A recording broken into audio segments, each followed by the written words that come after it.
Here is a quick video on how to set up your Netgear EX2700 Range Extender device with Ethernet cable using mywifiext Genie Setup Wizard.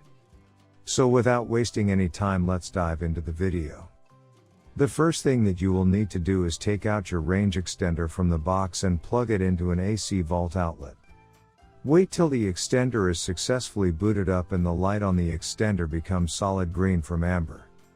Connect range extender and Netgear router with each other using an Ethernet cable.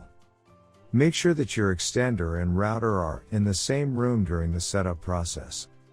Once it's turned solid green, we can now head toward our laptop and begin configuring our Netgear range extender, EX2700. You can use any browser you like, such as Internet Explorer, Chrome, Safari, Opera Mini. It's time to open your preferred web browser.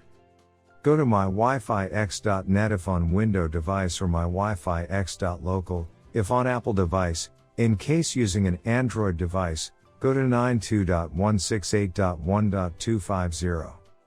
A screen appears in front of you, and now click on the new extender setup that leads you to a new page, where you will need to create a new account in order to install your extender, and this page is called the Netgear Genie Smart Wizard.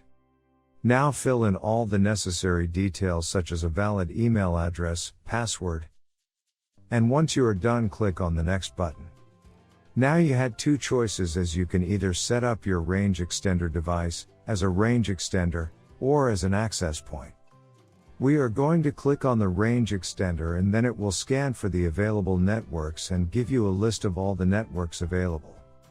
Before heading ahead into the video, in case you are facing any issue with your Netgear range extender device, get in touch with our Netgear experts. Click on the network that you wish to extend.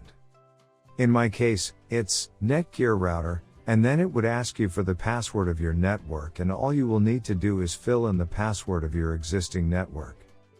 And click on the next. In case if the Wi-Fi password that you just typed in is correct, then your extender will establish a connection between your extender and router. It also allows you to use a different password or use the same password or none at all. If you choose none at all, then anyone will be able to connect with your Netgear extender. I am gonna choose a new password. My Wi-Fi extender name is Paul. You can choose any you like. Now we are successfully done with setting up our Netgear EX2700 range extender. Now go to our taskbar and connect to our newly set up Paul range extender. And open up our browser, and Google appeared, which means our extended network is working. Thanks for watching, and don't forget to smash that like button and hit the subscribe button so that you don't miss any of our videos, and in case face any problem, get in touch with the experts.